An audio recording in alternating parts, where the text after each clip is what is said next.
Take two. Okay, I will call our meeting to order. Hopefully you can hear us this time and now we're recording.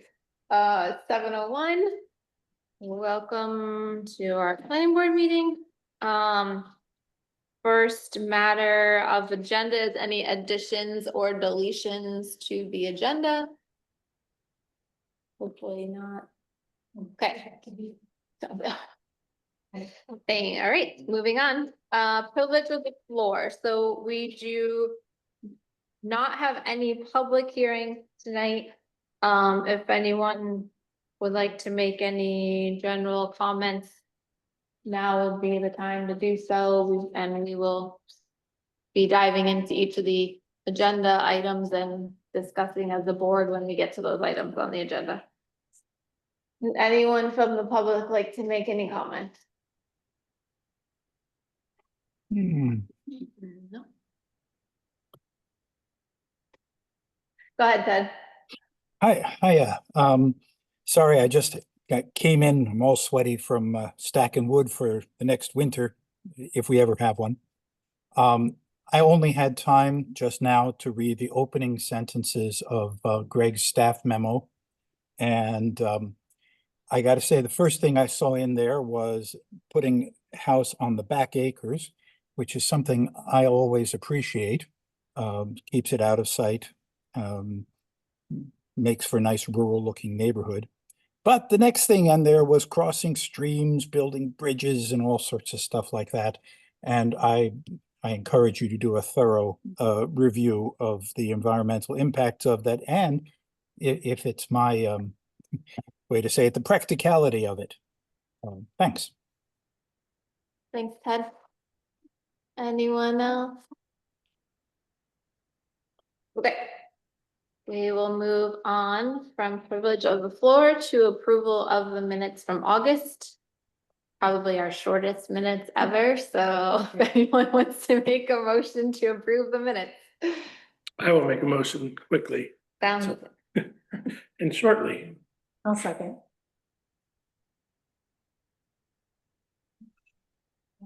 Bergman. Yes. Ted. Yes. Yes. Mucci. I was not here. And Mike. Yes.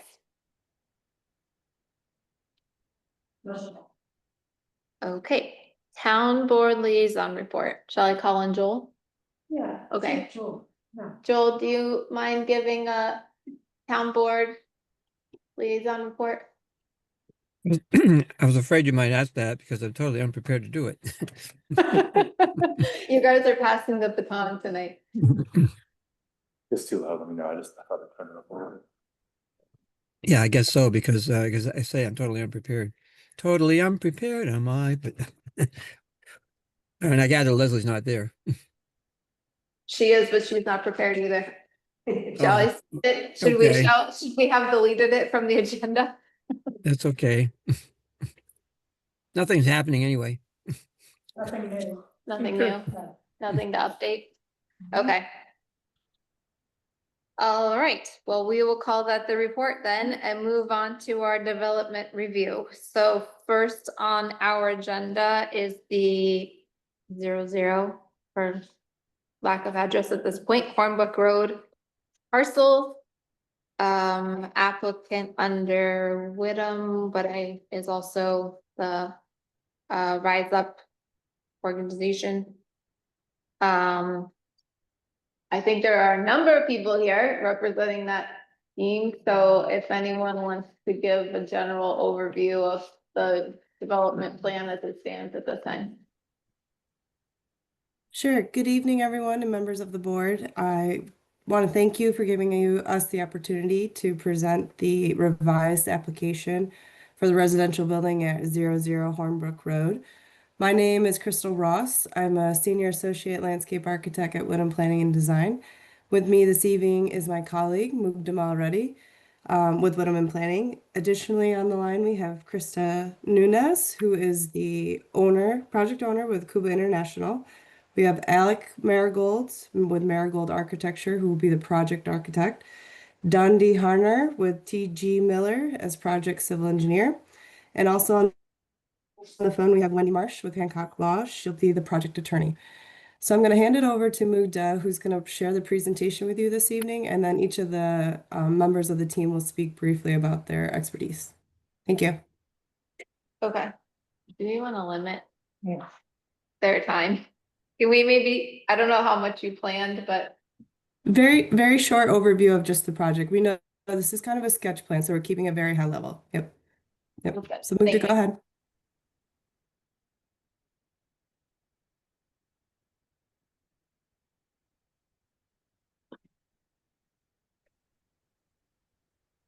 So some of the board members might remember that we had initially presented this project before the planning board early last year in February 24.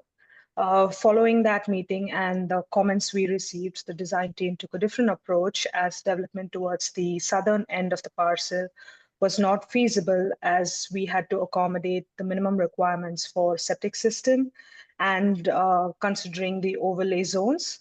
So now we are proposing a 2-family dwelling unit where our client could practice sustainable living toward the northern end of the parcel to better fit within the zoning requirements of the town of Danby.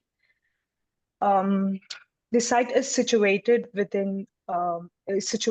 on Hornbrook Road within the Rural 2 zoning district, which additionally includes habitat overlay zone and aquifer high vulnerability zone, therefore limiting the disturbance to remain under 1 acre to be in accordance with the zoning ordinance.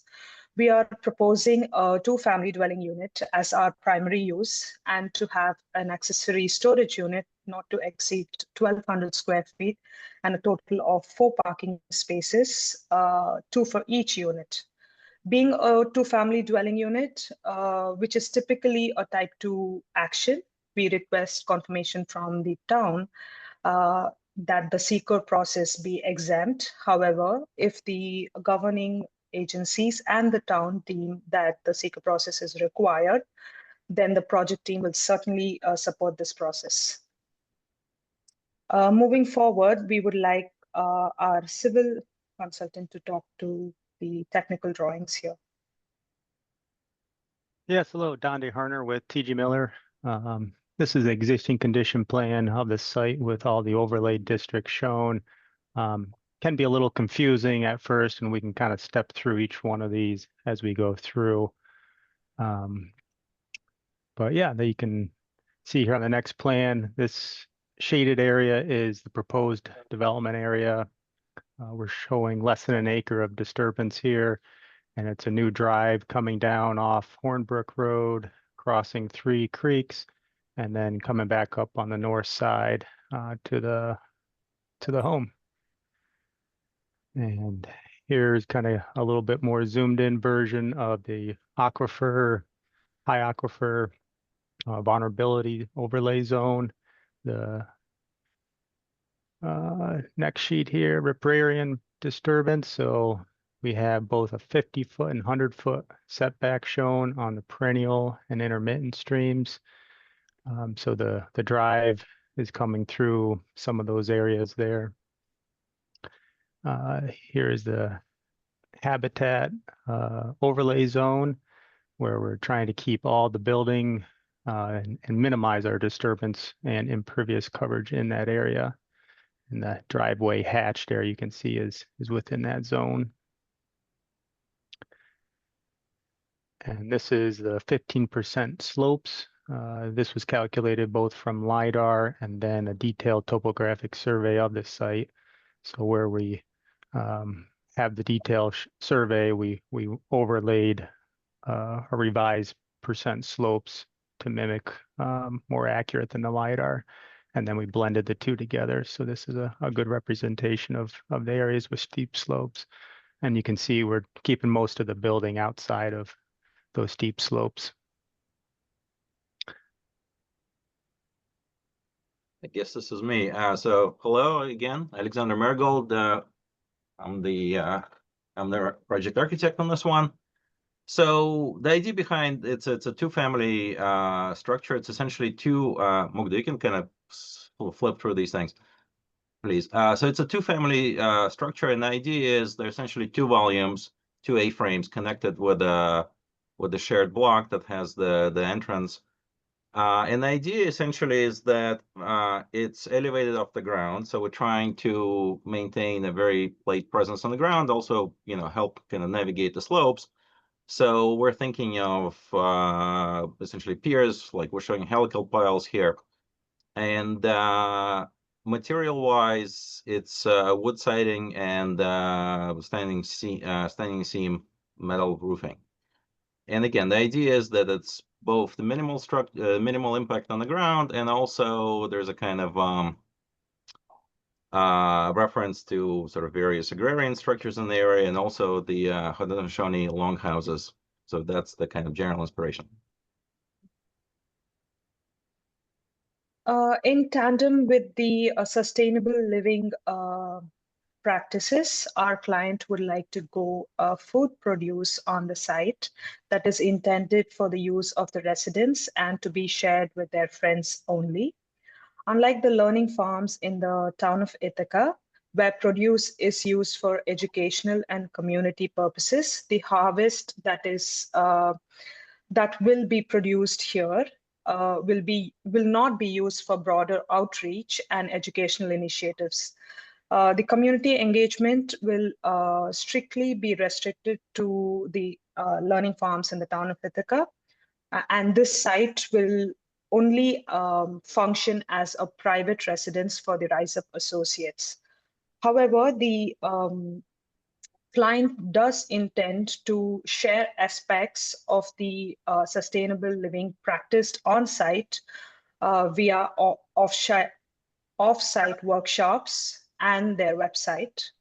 But that's all about the food production on site. Thank you.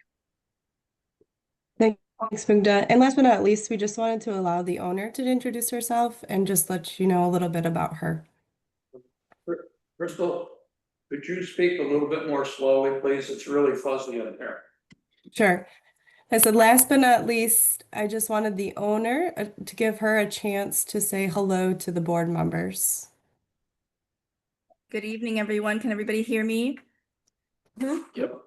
Okay, great. Thank you so much for hearing us and our presentation. I appreciate it. My name is Kristen Nunez, and I moved to Ithaca 8 years ago with my family, my 3 kids and my husband, mainly focusing in my work on educating and enriching the lives of children. I taught in the elementary school at Bell Sherman as a sub, and have used my farm in Ithaca, the town of Ithaca, to help kids and their families learn about farming. This project is one of 3 that we have, another one in Tioga County and a couple others in Tompkins, really just supporting children and their families to be able to live on the land, folks who haven't had a chance, who've got farmer training, who've gotten support through different communal events, who are now ready to grow their own food. So just giving folks a chance to have new lives on land and be good community members. So that's a little bit about me. Feel free to reach out if you have any questions. Thank you, Krista. That's it for our presentation. So we're here to answer any questions or receive any comments from the board as we, start to take this review further into the process. Thank you. Sure you guys want to dive in. So it is sketch plan, so we're providing feedback for next steps or what additional information we want in the formal preliminary submission.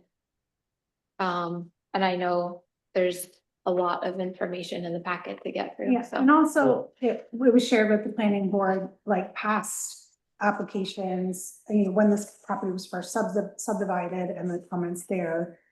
Could you summarize how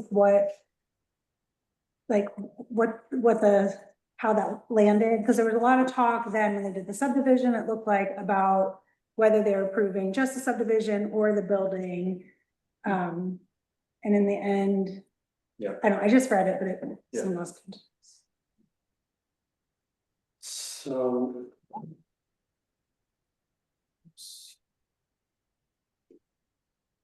Mugda, would you mind removing your, let's see, your share? I guess I can probably pick you up, but I'll just change that, thanks. Let's change that. Oops. All right, great.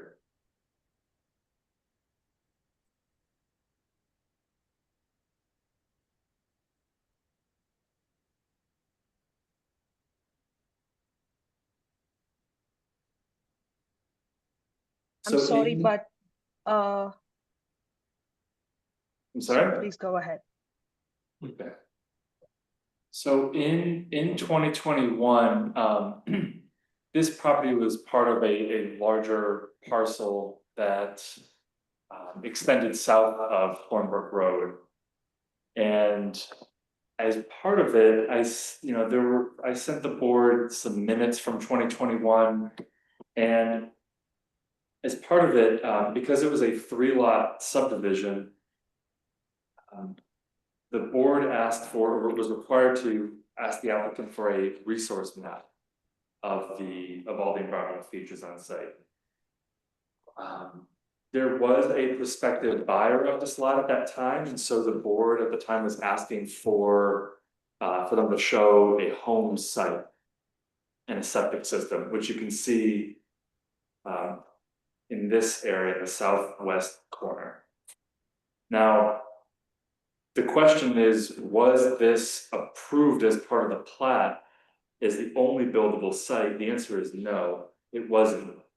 So what the board did was look at restrictive areas and did have the applicant put them into different notes on the plat, subject to building restrictions in 50-foot buffer areas from perennial streams at that time. This is before the zoning was updated to increase that out to 100 feet, and 100-foot areas from national or state wetlands shown here on, and 15% slope areas. So what the board was attempting to get at was showing all these restricted areas, but it didn't go so far as saying, here's a build area and here's not a build area. But it is good context to have in terms of that when you read through those minutes, you can tell it was a little bit of a chicken and the egg. It was, can we approve this subdivision without knowing that something can actually be built there?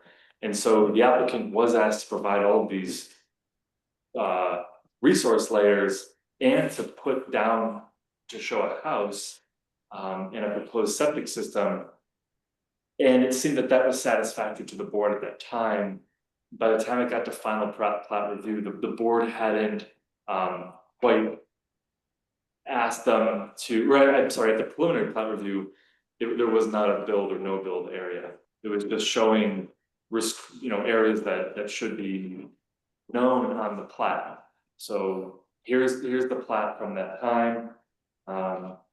But it doesn't have build or no build areas. It's just calling out specific sensitive areas. So I think this plat was used when Krista's team came to the planning board in February of 2024. Because they were proposing a site or a building down in this area here. And then the main comments from the planning board were to get a septic system approved by the county or the DEC and have the wetlands delineated. I don't know what happened with the septic system approval, but there was a delineation of wetlands that are on the new application now. And so I think they restricted some areas to build in this area. But maybe that's the question back to the applicant was there a septic system that was being designed and it was found that couldn't be designed in this location for that particular use? Is that a long-winded way, but just showing the initial plat for this area? Yeah, we have not reached out to Department of Health regarding the septic system, but we have outlined areas that could be feasible for a septic system. The intent was to try to understand, planning board, town board process here before we get into detailed designs for septic systems. I guess, Danny, my question, or it was more just proposing to the board if they want to ask, in the prior review, in the prior application, when the duplex was proposed just north of Hornbrook Road on the south side of the streams, was a septic system being designed for that area? I'm just, If, as far as I remember, we reached out to the health department and they said that the slope is too steep for them to kind of decide, and so we would be required to hire an engineer, civil engineer, and we actually did consult one, and well, I mean, as you remember, that whole sort of north, I guess, southern side turned out to be unfeasible mostly because the wetland delineation basically erased any buildable area, so it didn't really make sense to proceed any further. Okay.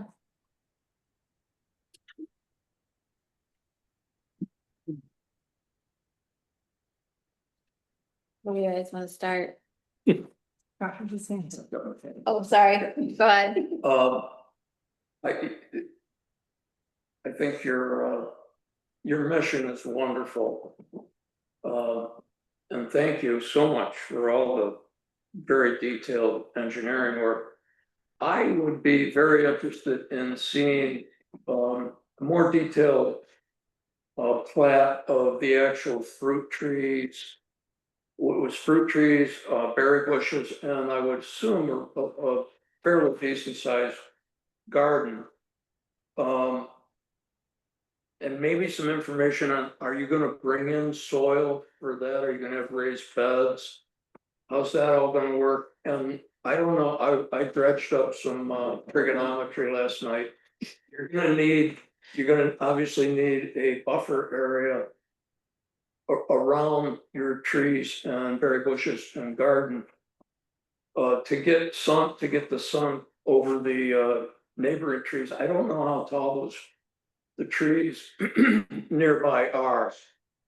But if they're 60 or 70 or 80 feet, as a lot of trees are around here, that's gonna add another,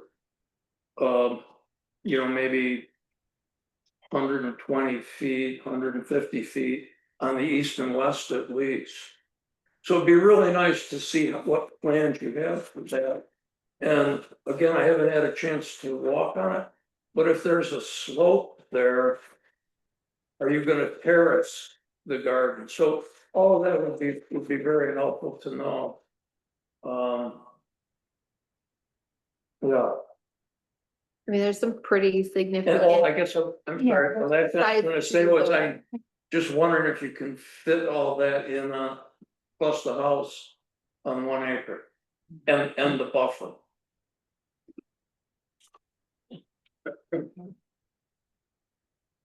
looks like Krista has her hand. Oh, go ahead, Krista, sorry. Oh, no worries. Thank you. Just wanted to mention regarding that question, it's a great question. We ascribe to a method of forest farming that allows for large trees and for a substory to be planted underneath. And so really leaning into a slow growth method of fruit tree growing that does not require a lot of cutting of larger trees. We rely on those for shaded areas and for growing underneath, if that makes sense.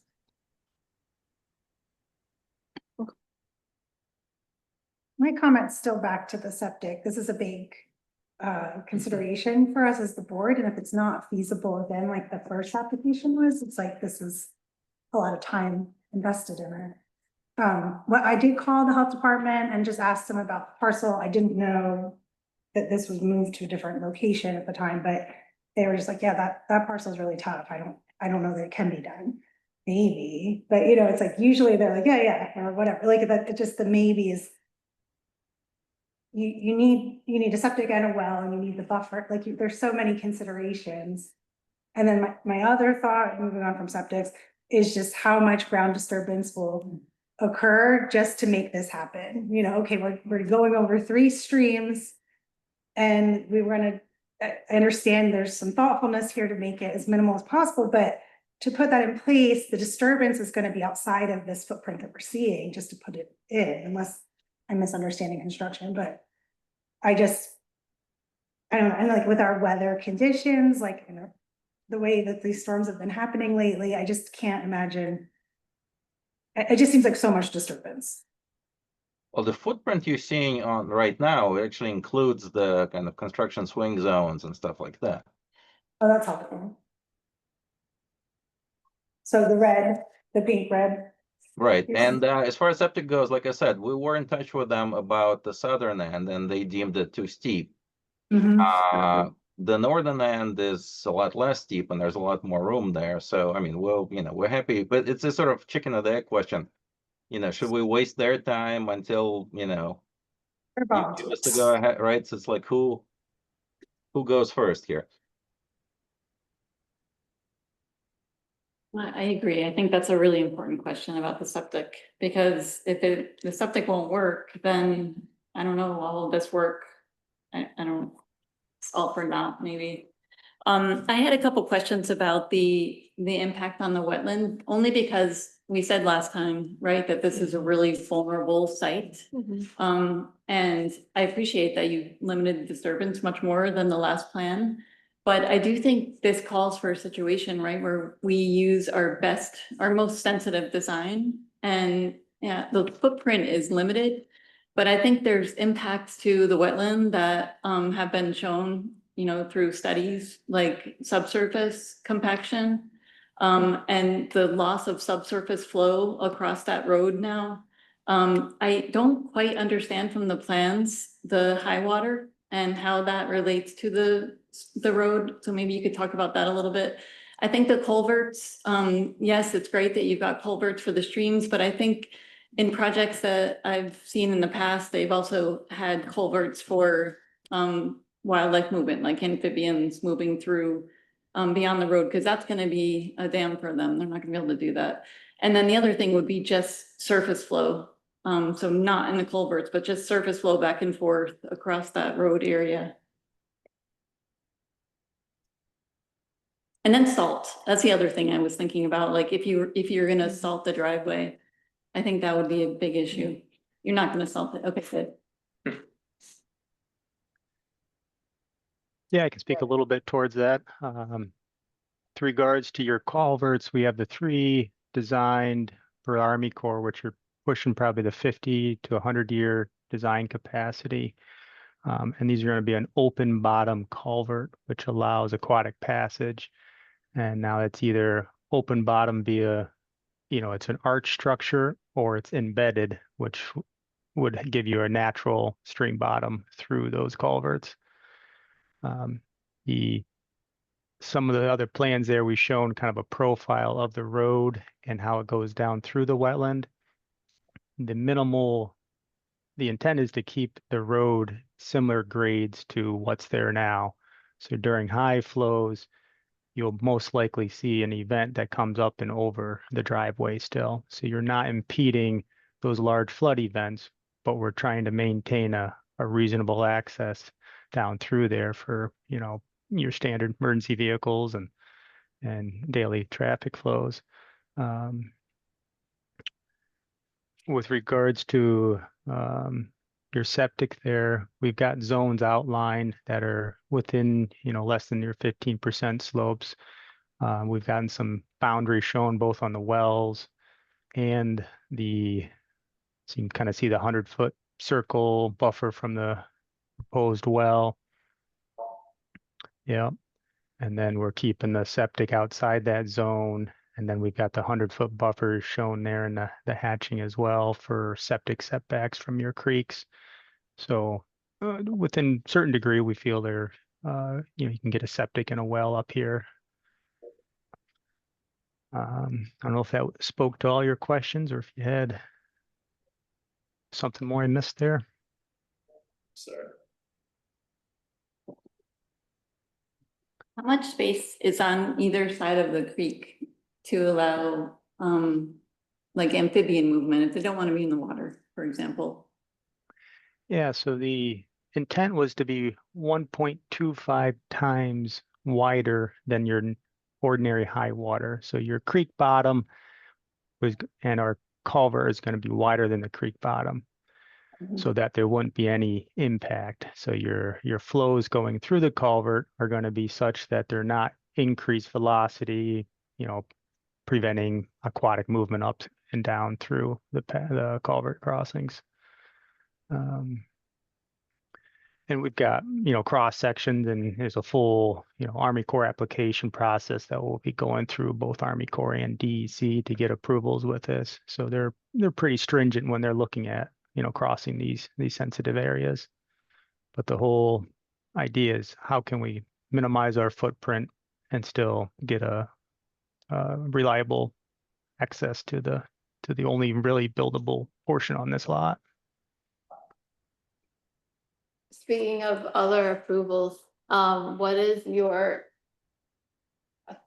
thoughts on sequence of our approvals versus going to DEC and Army Corps for their approvals? We've initiated some correspondence with Army Corps, and we've put in for DEC on their preliminary wetland areas. Their name skipping me here, but their new reference mapping for the wetlands that DEC's come out this last year. So that request has been in. Okay. So it'll be at this point, you've initiated the process, and it'll just be a matter of how long it takes them to review and turn around. Correct. Yeah. I don't know exactly if there's any requirement from them for our approval before they approve. We don't want to get in like a catch-22 of who approves what, when, in what order, but I think, we'd like to know that they agree, and if they're, if it has to be a contingency on our approval or whatever at some point in the process. I think we'd like to know that they have reviewed this and they have confidence in the design before we approve the project. There is quite a bit of infill at the first kind of drop into the site off of the road. I didn't know if you have, I mean, I know it's pretty early, but an idea of how much infill that is in terms of volume for the overall width, once you taper back to the existing grade, and then the height that it's being brought up from the existing grade. And I don't expect this has happened yet, but I think we might want to see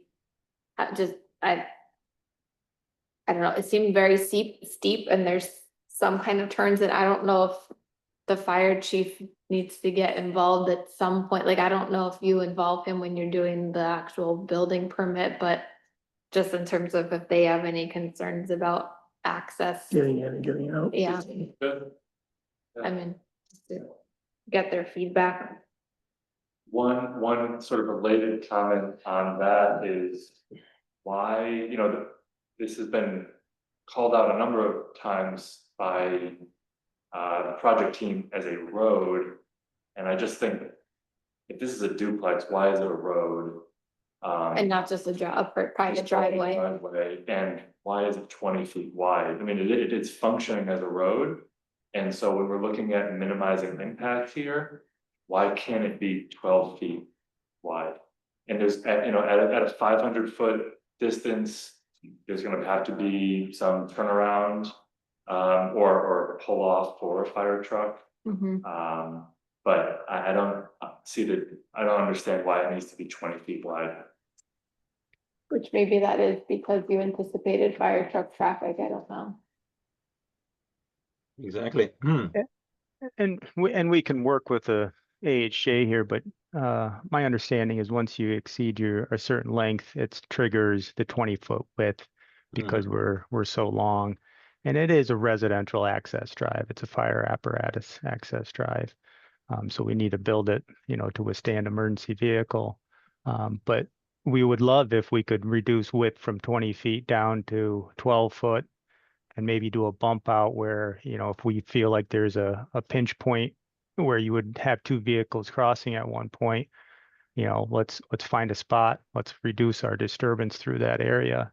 But that would be, AHJ being able to override that.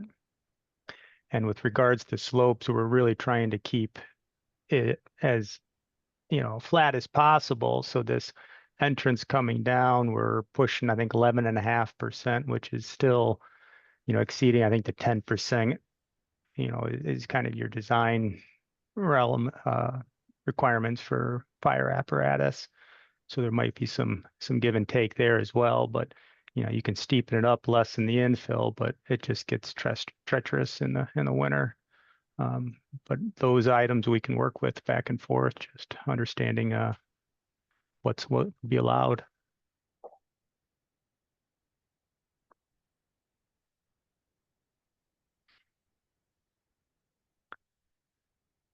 Question, I feel like I had another question about where it was, so go ahead. There's an audio. Do we want to entertain? Does anybody else in the group have any? Yeah, I think I'd rather Yeah. close the conversation with our team before we open up, since we're not doing a public hearing.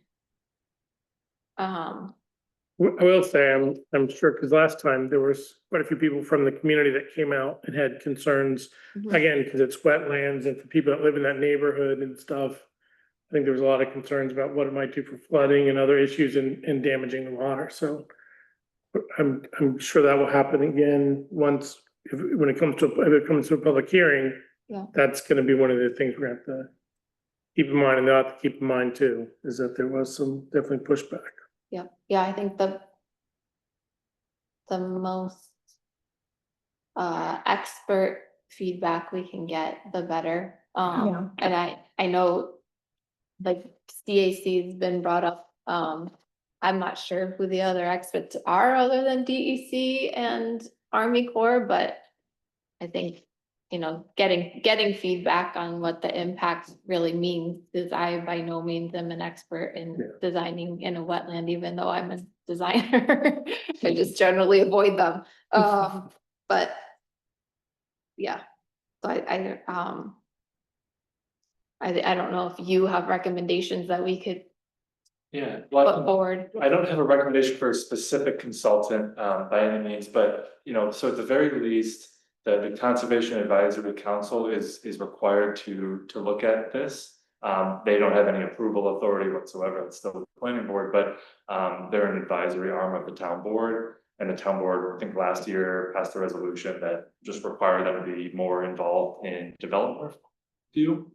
So they will be engaged. Their meetings are the second Tuesday of every month. So this will probably go to them next month, and they would likely, or some of them would need a site tour. They do this all the time with private property when they're doing the conservation easement. They go out there and they do a whole habitat assessment. So something like that would likely need to happen. But in terms of even more of a technical review, this might be a case where it is warranted to hire an outside environmental engineer or consultant to provide the town with its review of the impacts. I think the last time that the planning board asked this of an applicant was for the Norwood Solar Farm. There was a third-party consultant that did a wetland delineation that was paid at the applicant's expense through an escrow account. So that's something that the planning board could require of the applicant, is to open an escrow account for these types of reviews and hiring third-party consultants.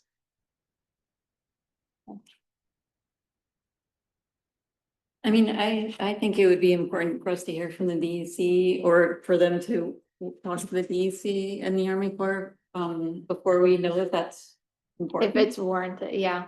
Because I know there was a project in the Catskills this summer, that a friend of mine worked on where they were doing the same thing, crossing a wetland with a road, and, the DEC was really pretty stringent in terms Okay. of requirements. That's why I suggested the culvert thing, because they had to do like, soft bottomed culverts where Mhm. it was mud, basically, that was placed in the culvert, so migrating species could get through. Yeah. Not that I'm saying they're gonna require that here, but I'm just saying they did have some Right. pretty stringent. Requirements, yeah. I do agree with your early point on the planting area that, like, right now, we're looking at the building and the access, Yeah. but a lot of the program has to do with the planting and just Right. having an idea of where that lands Yeah, on the site and how it happens is, I think, would be good to know. it would be nice, even a sketch of, what's. And the pictures, I'm a little confused about the forest aspect of the sustainable living. I don't put now, I could be wrong, but I don't believe the pictures that were shown were in a shaded forest area. I Like the think garden one. Yeah. That's think Yeah. that was an open area, Yeah. so, yeah, if you could help us with that, are you gonna bring in soil, is it gonna be terraced? And I would love to learn more about the sustainable features that go in, in the forest. That'd be very helpful.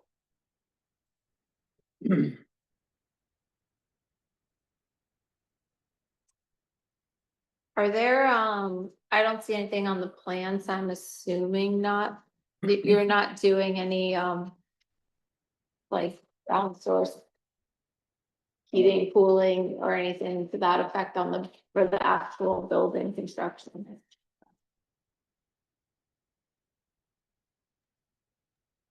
I was also curious, I don't know if it calls out on here what the material of the drive is planned to be either. I mean, I know once you compact it, it's compacted and it's not the same as natural soils and whatever, but I do think there is a difference in like gravel and dirt and maintenance versus asphalt and maintenance and the impacts of that as well.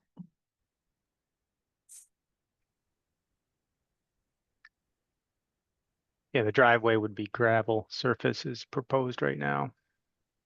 So, but then if it does storm over the driveway, then that's in the, That's all washing off. Yeah. into- Yeah, and it would be extreme events that would go up and over, and the way the slopes are down there, it's a pretty wide floodplain. So we don't envision a narrow channel that's really going to be washing out, but there could be some minor scouring in the road. I think we should, I think the weather is just more extreme than my driveway washes away. Yeah. Between winds and rain the last 2 years, it seems just like, The new normal. yeah, you get 1 inch in an hour and then Yeah. 45 miles per hour winds for 2 days straight.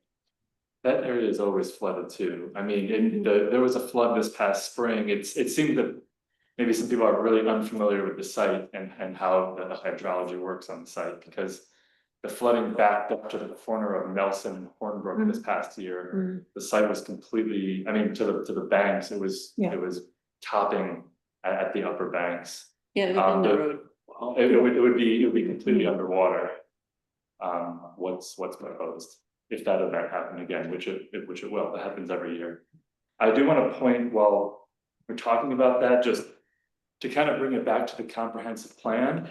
This is the town's guiding document. Yeah. So in the natural resources section, just to, these aren't laws, but it's just a focus point of how Danby views its natural resources.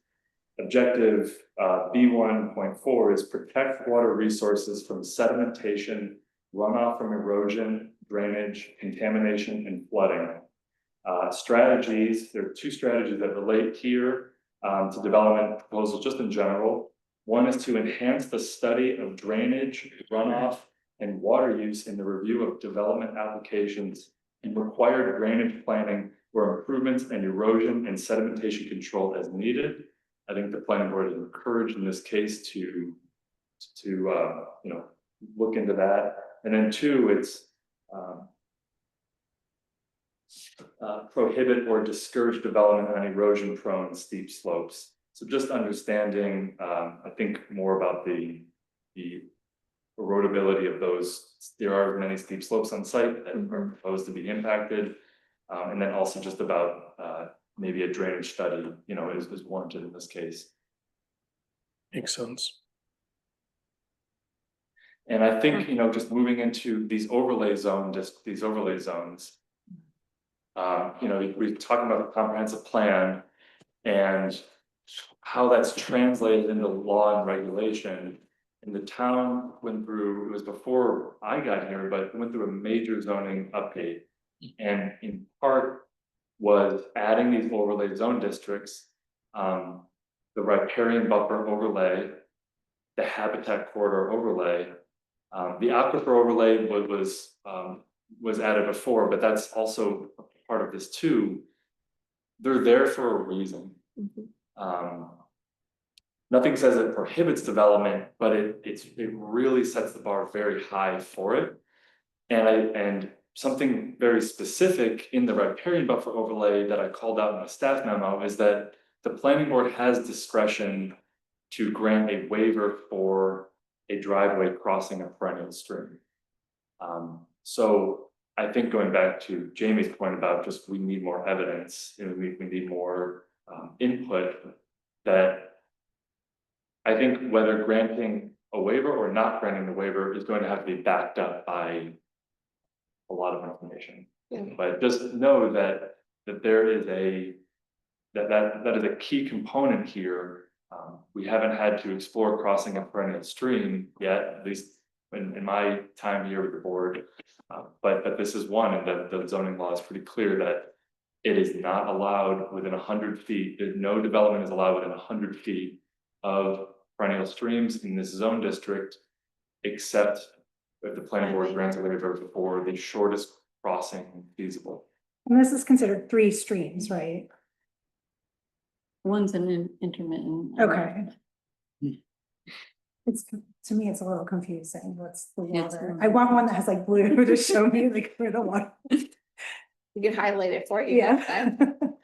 Get you blue I highlight. looked at it like, So like the two, You can ask for can you I go, did Tompkins mapping at home, Oh, so I yeah. kind of got that, but yeah, I mean, yeah, maybe that. so the will- one that kind of like splits in the V Right, and the culverts are closer to Hornbrook, those are the perennial.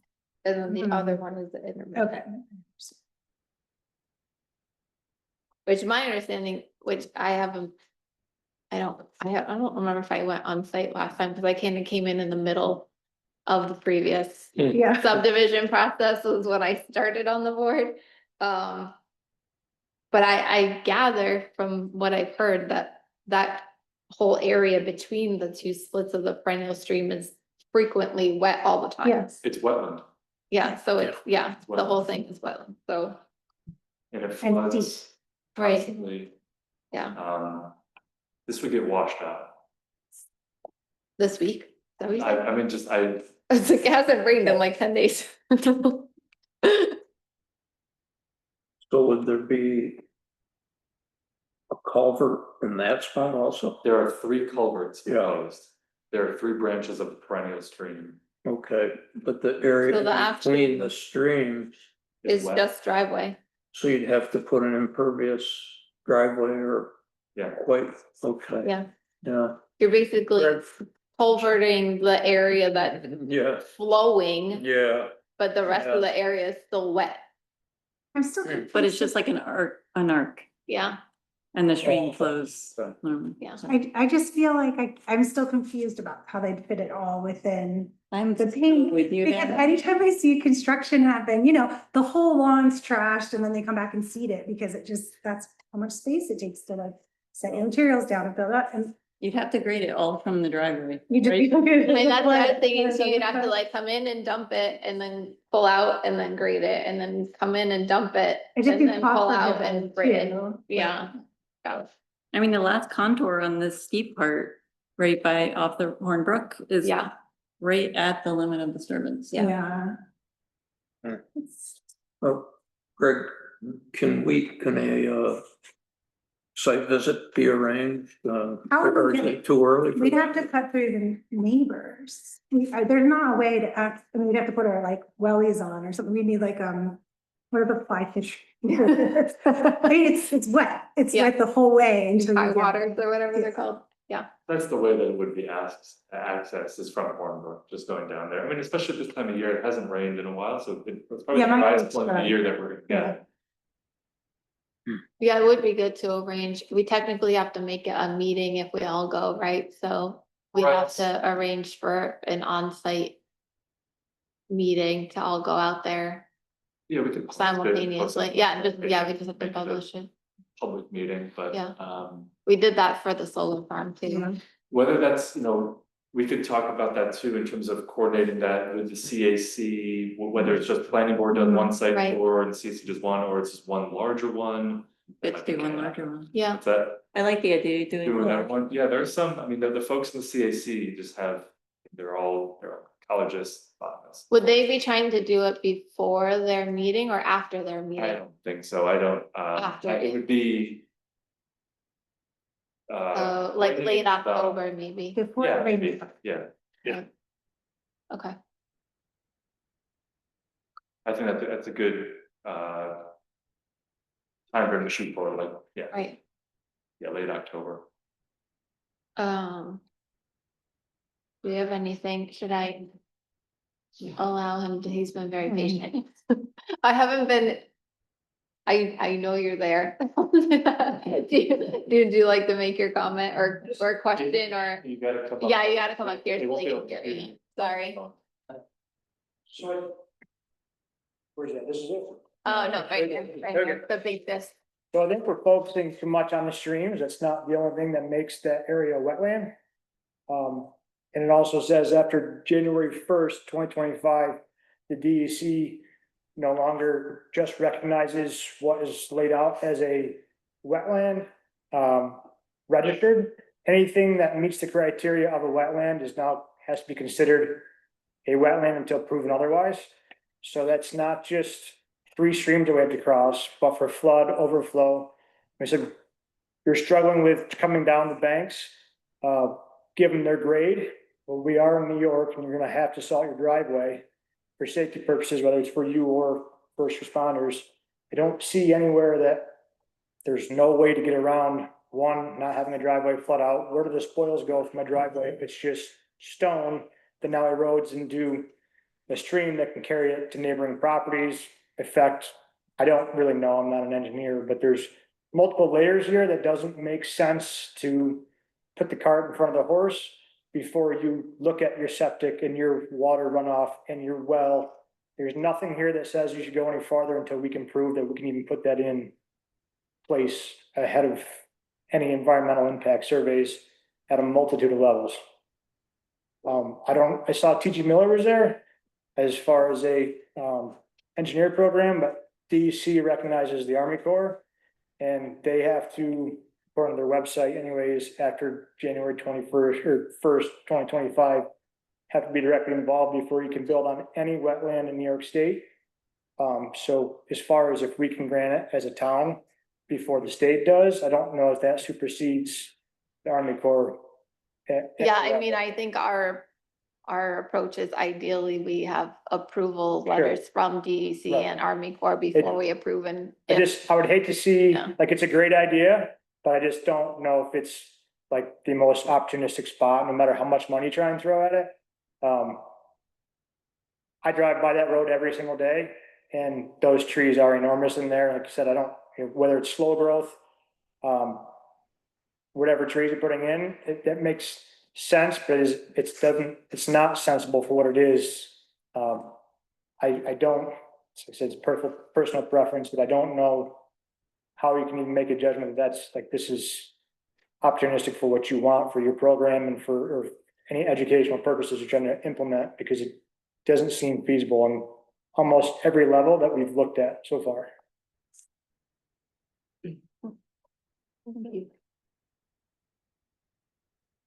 Oh, go ahead. Yeah.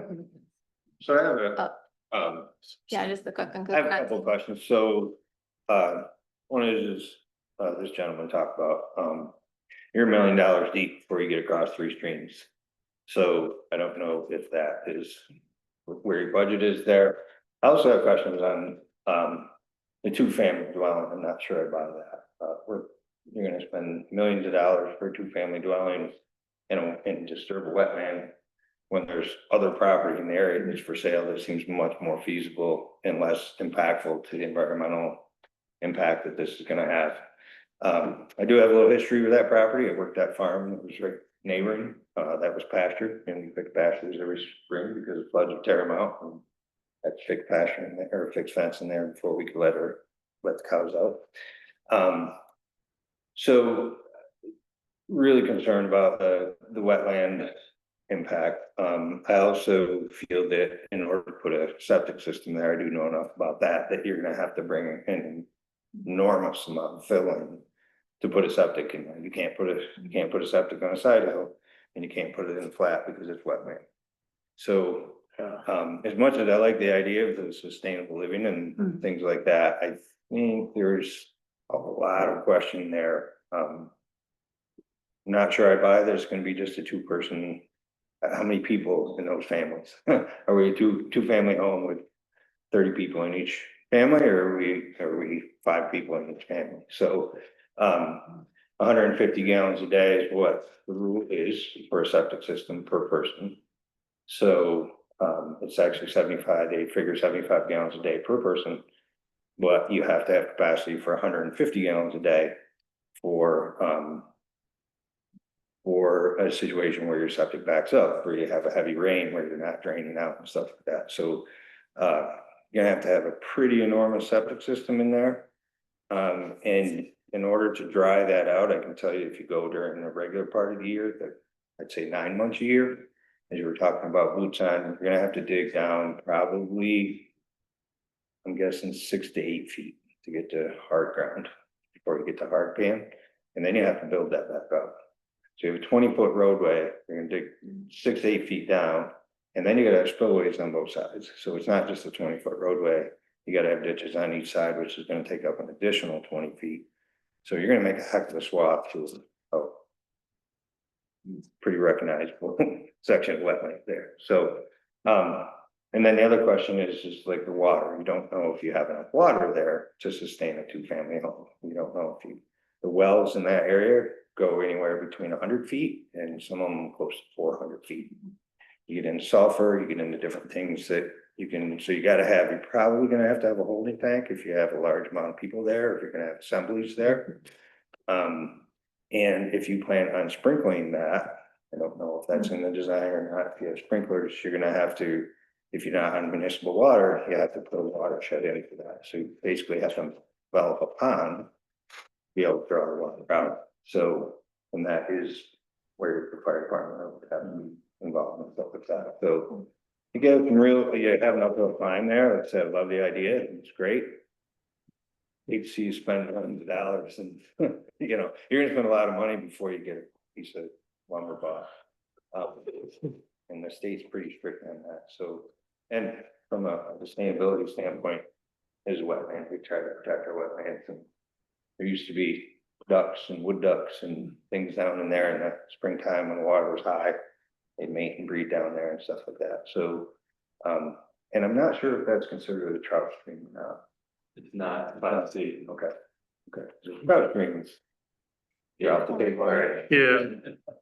So anyway, words of caution, and like I said, I feel like there's enough property in the area where you could get on high ground and develop probably a more sustainable area. And, to your point, probably grow fruit and have it cover, but thank you. Thank you. Just for the kind of record, in New York State, the 2-family house, well, it's on 2 levels, isn't that required to be sprinklered? But thank you for the commentary.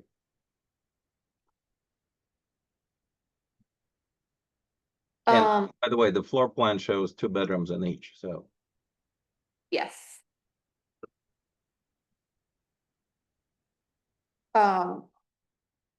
I do think, and I don't think it was in here yet, because I think a lot of the focus was on the stream crossings, but I was also curious about, I don't know what you call it, I guess like diversion of water on the steeper slopes of the driveway.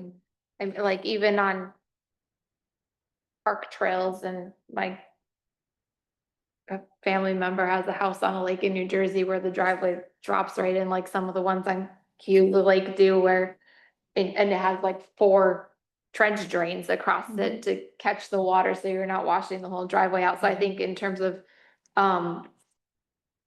next level of application, I think it would be good to see how and where the water is getting rerouted in the steep slope areas for reducing runoff of the driveway on those steep slopes.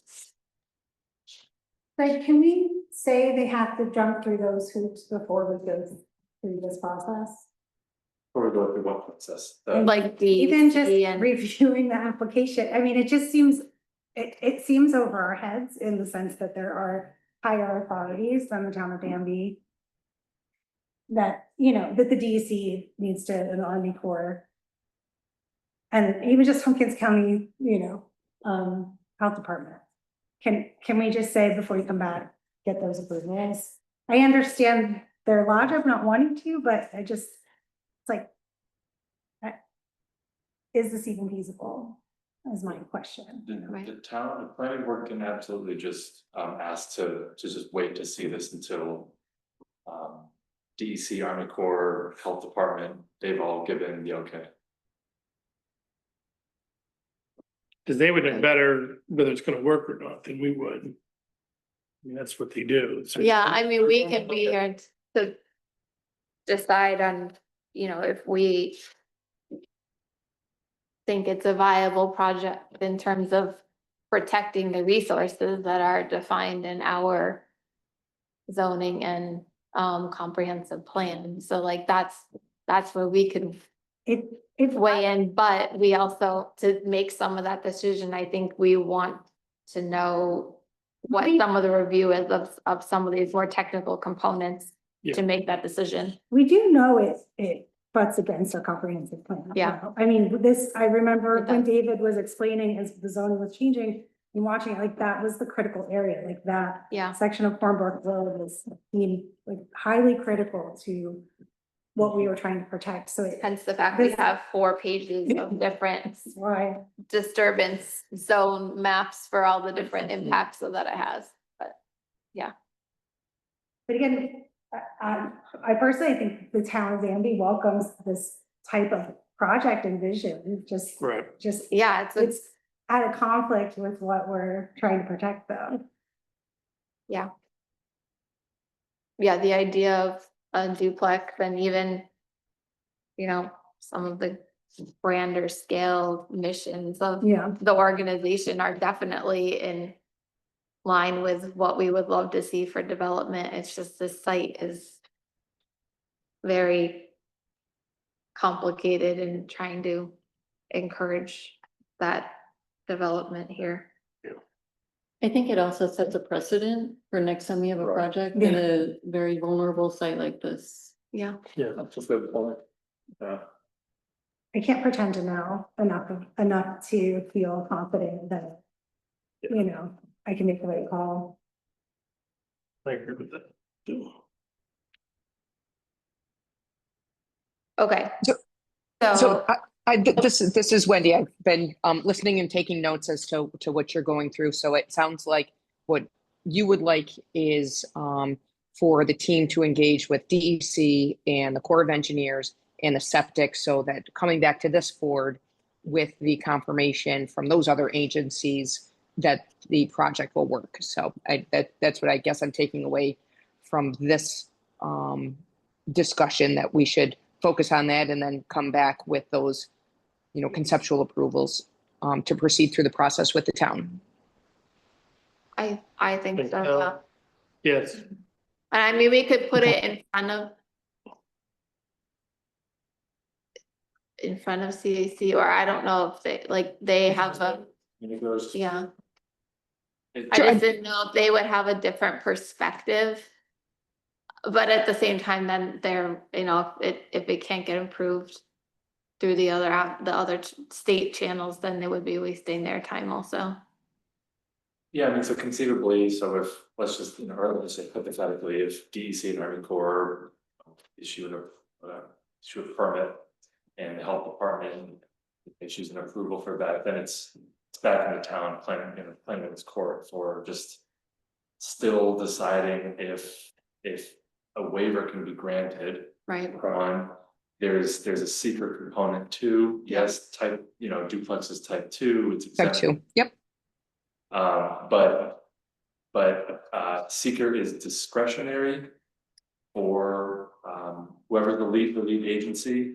And so you know, environmental review can happen and you can ask for more information to understand the proposed impacts. Because while the duplex is type 2, It is. Well. I mean, you thought like. yeah, but I don't think that means that this whole project is completely exempt.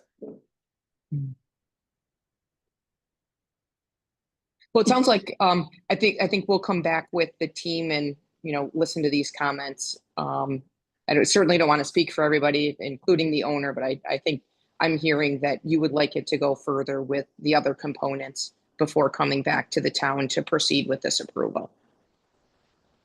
Yes, I think that's correct. So do we have? Since I jumped in the middle, does anybody else from the team want to say anything in Make a conclusion? resolution and have a vote, or we just kind of all agree? I don't think we have I don't do to, anything. Just- because it's we're just a preliminary sketch review, Okay, so I so don't we're think we good. have to, We're just saying we would like. Yeah. that to happen. yep. Nobody seems to be objecting. Okay. Sorry, Bob, you were asking if anyone else on your team had anything else to add.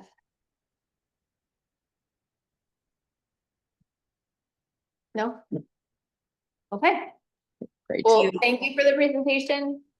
And we'll hear from you at some point. Good luck with the state. Thank you very much. Thank you, everyone, Thank for your you. time. Thank you. Okay, moving on to Comfort Road, 353 Comfort Road. We are again looking at a sketch plan review. We can decide to declare lead agency, schedule a public hearing. This is for a cluster development, so there isn't a subdivision component, right? It's just the development. Right. Okay. For a second dwelling unit on a rural one. The applicant Yeah, here, yeah, okay. This Nice to meet you. Do you mind coming, only because they won't be able to hear you? They had stem cell therapy in Oh, my knee. okay. And tomorrow morning I've got to go for skin surgery, so if you don't mind, Your voice my got voice scares pretty bad. Yep, you're good. Go ahead. Yeah, this is a hell of a project y'all got on the table here, but I want to do it pretty simple. I have the horse farm on Comfort Road. And my daughter, after several years of college, she's coming home for good. And Lucky you. it's just her and I, and we want to build her a house. You know, woman wants her own house, little elbow space, and that's basically as simple as it gets. Submitted a whole bunch of prints and reports and things like that. Do you have any questions? We can pull up, if you want, I can pull up the aerial, and we'll take a look at the property, if you want Sure. to see right there.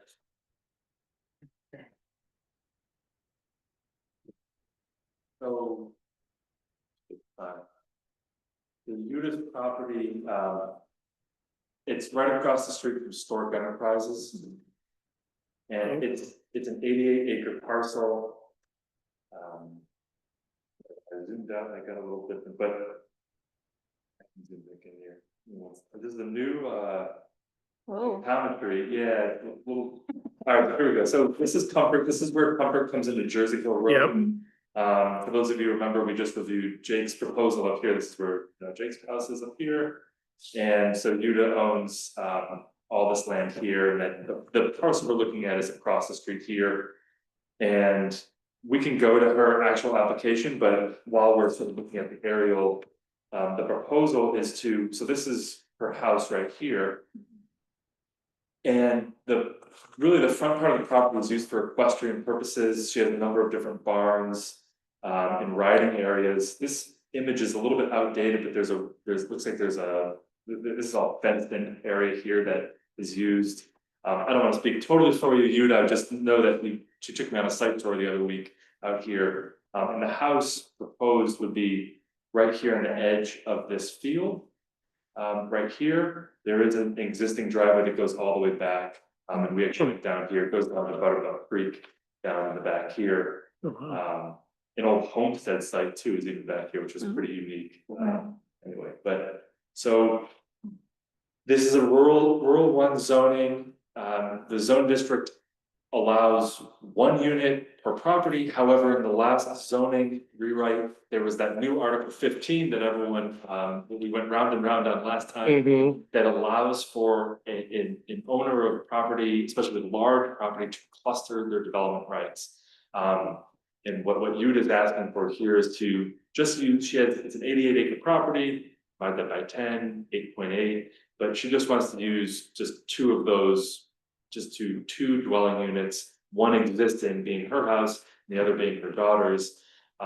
So the ultimate, or the final product would be a plat that would show a delineated area of this development area, and with a note that says for 2 units, and then outside that, let's say no units, or just undevelopable area, something to that effect.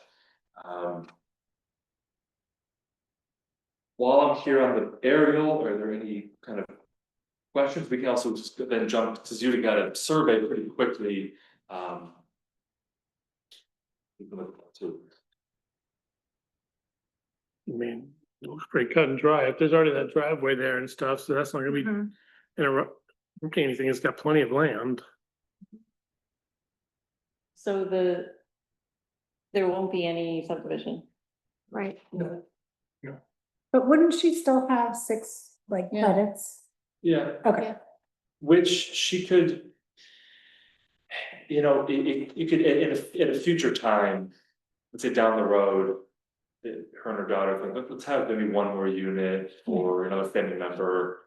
Then they would just come back to the planning board to amend this final plat. Right. Oh, I see. And say, we wanted to have 3, or up to that 8 or whatever, but it would seem like overkill right now to say this development area is for 8 units. I feel like that might. We're not cause a cementing little bit- anything. Yeah, it also, just might cause people to get a little nervous about what that means and everything, so. Yeah. So the intent, I feel like the intent is just, we wanna have 2 dwelling units, 1 existing, 1 new, just call it that. And say this development area, whatever the boundaries are, I think that's where there's still some question. And really it's on the applicant to show, here's the development area. Right. In talking with Yuta about this, just because the front part of the property is so heavily used, I mean, there's heavy equipment, there's machinery, excavators and cats and you name it, she's got every type of equipment. It's heavily used up here that, and with the riding areas that, siting a home back here is probably a better location. Makes sense to me. But delineating a development area, maybe the planning board wants to weigh in on that, is it something where it goes out and back here and then just down? Does it just include the 2 dwelling units? No. Maybe you all can discuss that, or have her propose it again. But I put that in my staff memo of, if you agree that that is a suitable location for a home, then maybe provide suggestions about the boundaries for the development area. Is there any concern on this one about, the road is already there, which is great. I just, it's so long that because now you have a dwelling out there, is that trigger anything? I was just thinking partly only because the Landsman property is connected and like their driveway is a road, right? Like it has a street sign. So like, does that distance then trigger anything in terms of, again, like fire access and length of driveway that's not just the drive, like, I'm not really sure what our, Yeah, Policy probably. So Steve Portman would look at that with any building permit that comes in. okay, Like there was one on Danby Road that the planning board reviewed. I think it was about 700 feet off the road. And they had to show, I think I brought it to Steve even before it went to planning board, and I said, do you want to look at this for fire turnaround or, you know, fire code? So then he provided suggestions, went back to the applicant, and then it went to planning board. So that could be something, that would be. I mean, it might just mean that like, when you get to the house, it has to go like 30 feet perpendicular or something, so they can turn around and go, I don't know, I'm just. Sure.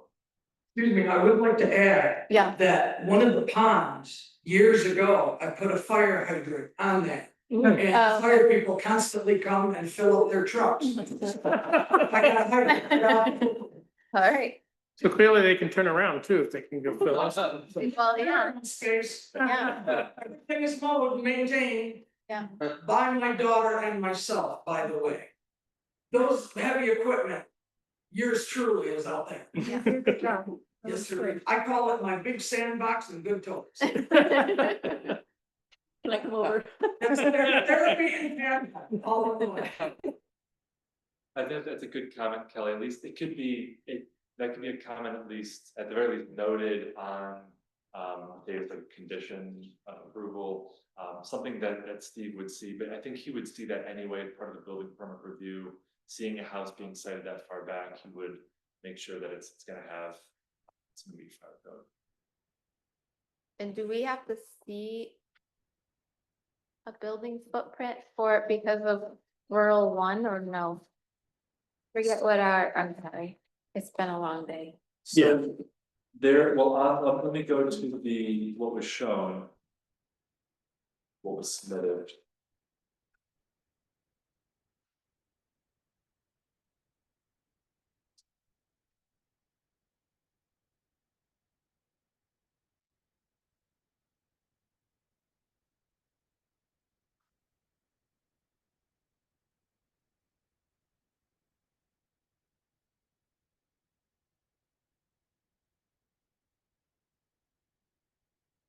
So the surveyor just put on a 1 acre house site, that's Yeah. probably a little too big, just, you know, for an actual house. In terms of the developable area, they are showing the driveway here. And, you know, it's probably worth putting in roughly what the dimensions of the home would be. But this development area would need to include, at the very least, the existing house. Or do we just tell them to make 2 boxes, like one that's, cause you only do we need developable area, or do we just need to show where the 2 units are being used, and then there's 4 more units left over and they could be right now just open to everything else? Couldn't we Yeah. just approve it? And then say if it wants to be clustered further, then we would need a, you know, a more delineated cluster map, you know, what the heck? Yeah, that's an interesting question. I think, yeah, what needs to be shown, I think either way, it could happen. It just needs to show build and no build areas. Okay. I'll read the actual language if you want, just to be sure, in that Article 15. Okay. It might be worth just to. Oh. So, yeah, this was my question before. So we do need to note where building can't happen just to allow this? I thought we Yeah. could just leave that for a later date, because there's enough land left. You mean for future development? Yeah, like I didn't know we needed to determine what's not built. I guess it's like that cluster. Yeah. Yeah, why do we have to show where it won't be built if she has enough to build?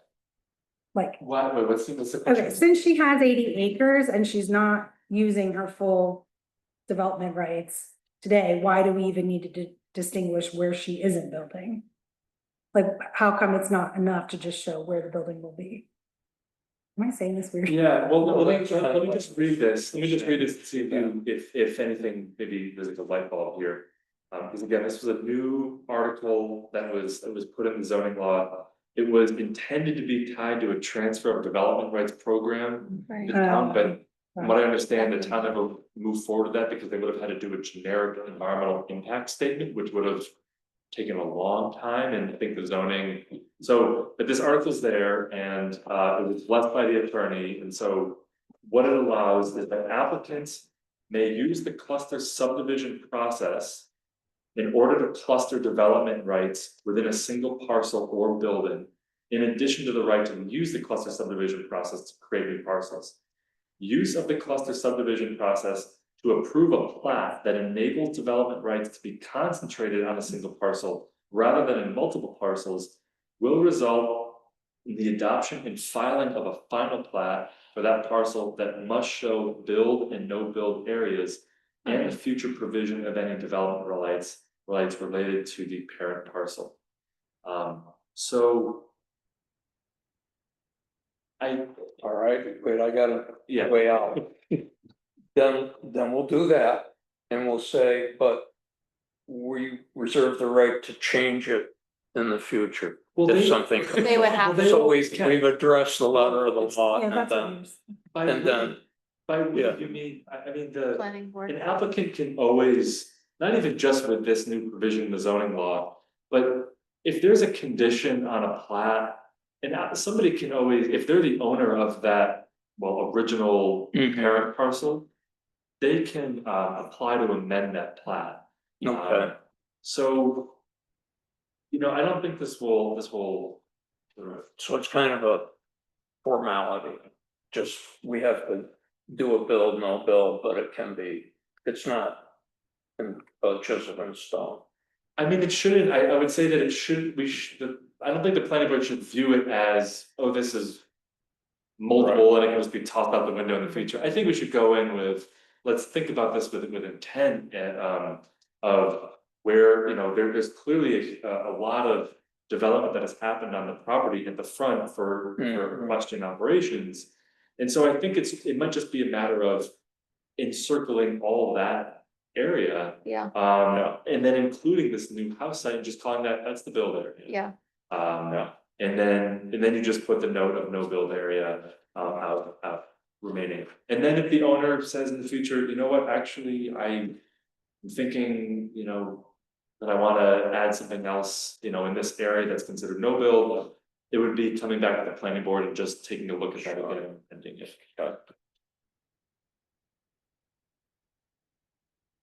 I would. Say anything. From the new proposed forward to be buildable area, whatever the applicant wants to deem. Their buildable area, anything from that point for the road, I think is. Viable buildable area.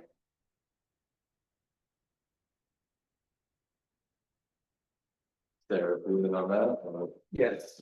That's it. And it's just for 2 dwelling units. Yes. Right.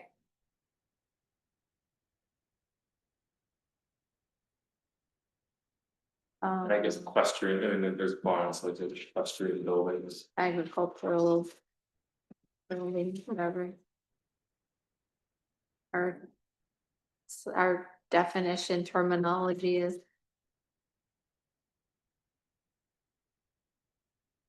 So the development area would be for 2 dwelling units and.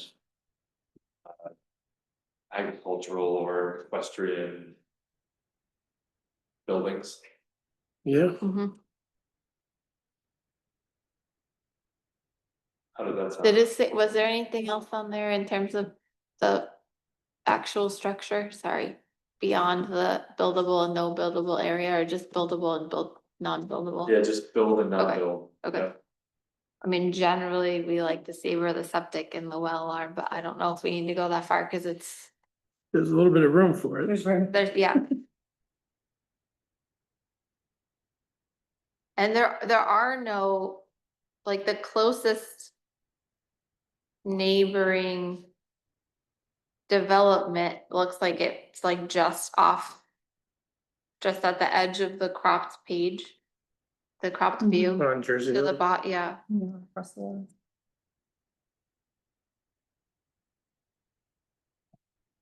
So we don't have any limitations in terms of, I mean, it's in the back of the property, which is our ideal situation. I think, with an existing, it's not a new roadway, so. Right. It's not like yeah, like they're not changing anything about the impact on the site with a 300-foot long driveway, and we're getting a building that's not lining the street with more development that looks more suburban and less rural. Right. So I think it's kind of the ideal layout.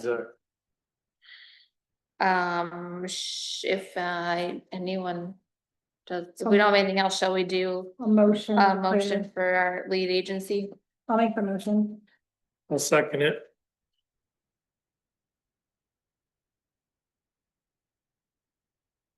Bergman, Yes.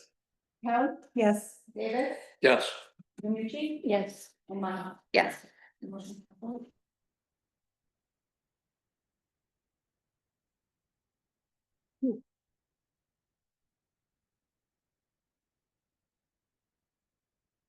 Want to review part one right now? Yeah, we'll get it done. I didn't see anything that.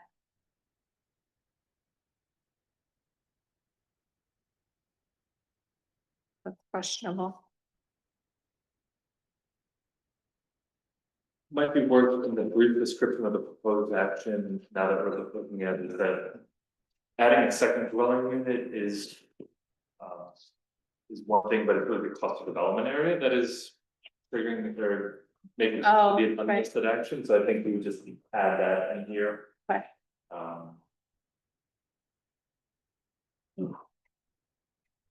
And then maybe in terms of total acreage to be physically disturbed, in question 3, there will be disturbance with the house. This approval is for the cluster development area, or this review is for the cluster development area, but it might be worth, just because we're talking about adding a second dwelling unit, that try to, I wonder what that acreage would be. I'm sure it would be half an acre or something in terms, or less than that, even a tenth of an acre for a house site. If you include the well and something like that. Yeah, if you have, if you're able to just, Put some number. maybe just propose some number that you have based on just what the house size is going to be, the septic area, that would be good to, that would be good to have you.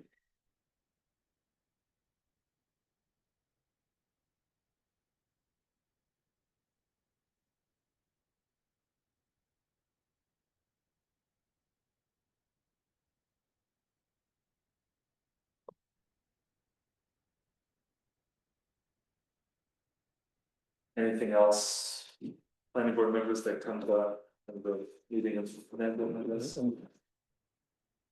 No. Yes.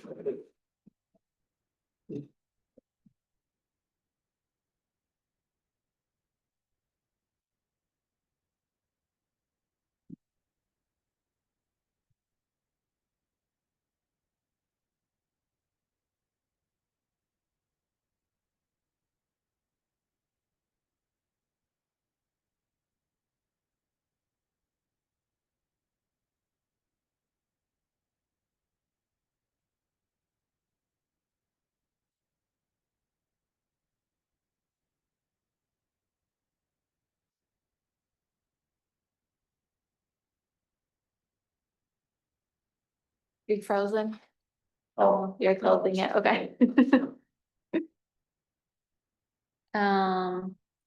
Do we don't need to actually do part 2, right? you don't need to, Okay. I can prepare a resolution For the next time. meeting. Okay. That sounds good. And then I think Yeah. we can make a motion to have a public hearing in October. Yeah. I'll make a motion. I'll second it. Yeah.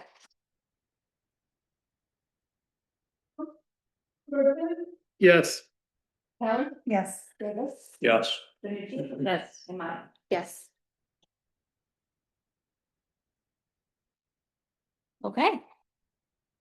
So some minor notes on the survey for October, and we will see you then for next steps. You know what those are? Yeah, well, yeah, about same with the previous applicant, I meant to tell Krista's team that I'll send them sort of notes and sort of request what planning board in writing. I'll do the same thing for you. I'll just send you, here's what the planning board discussed and wants to modify on the plat. It's really just asking the surveyor, who's also from T.G. Miller, just about, just Aren't they modify all? that development. So, yeah. I'm gonna sort of get involved. It's gonna wait a couple of days. It can wait a Yeah. couple of days, yeah. Let's see, just looking at the calendar, in terms of, so the hearing is scheduled for 21st of October.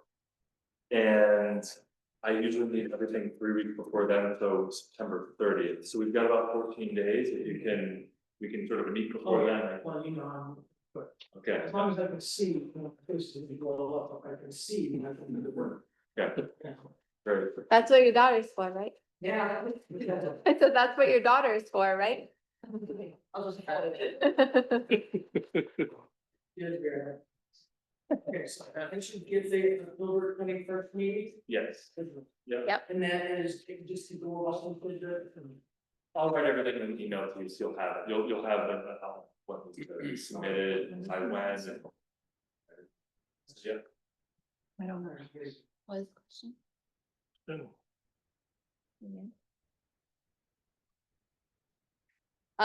Do you have any planner report? I'm just getting. You're back. settled in. Yeah, yep, just getting settled back in.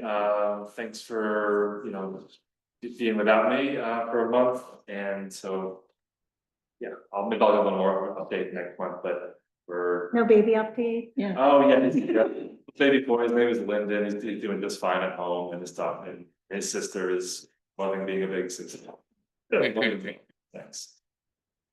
All right, then I will adjourn our meeting. Thank you, everyone. We will see you in October. Thanks, Helen. Thank you. Thank you. I always look at the screen and then realize the